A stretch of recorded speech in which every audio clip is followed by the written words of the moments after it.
มอมอย่ากัดอย่าทำอย่าเห็ดบอกไปสิโง่มากัดเฮาพูดเลยนะบ่ผูกไว้ก็บ่ได้พี่เลี้ยงน่ะสิตายแล้วบ่ได้มื้อนอน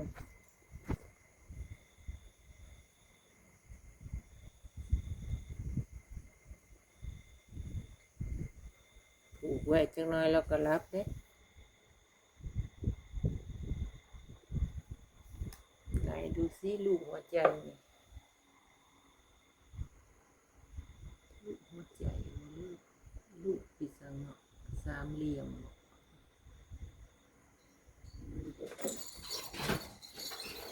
บ่ไปไหนอย่าเห่าใส่เขาบ่ไปดอกพูดเก่งแค่ไหน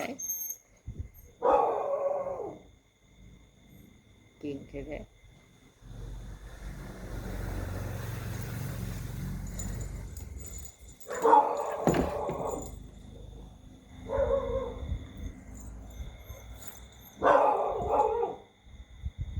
เฟยมาแม่น้องอยากไปน้ำนี่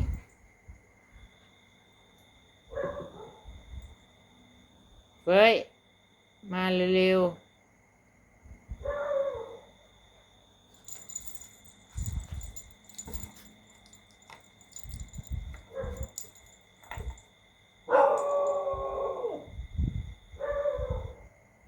เฟยเห่าอะไรนะมาเร็วมานี่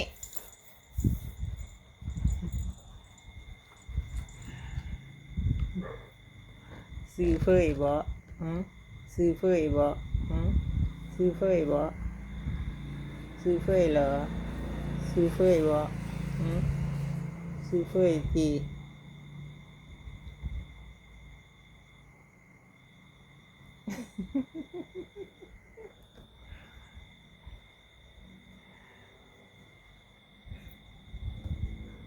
มอม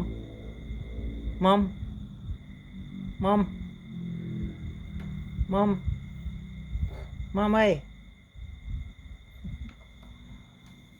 ไอ้มอม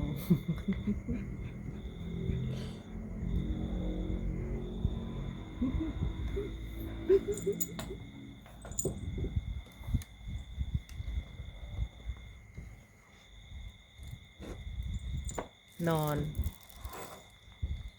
ดีนอนซะนอนจิ๊ด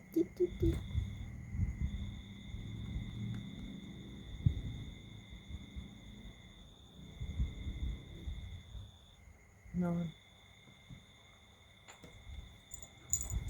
มอมซูนก็บ่ได้ปลายบ่ได้ดีดดองเลยคันเฮาบายนั่น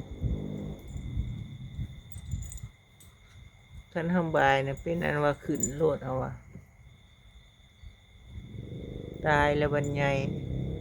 เล่นน้ำผู้สาวแหละบ่ได้ไปดอกล็อกประตูไว้เขาสิกัดทุบจะเขาสิกัดหรือสิกัดเขาแหละเก่งแท้เก่งแต่น้อยกันเขียว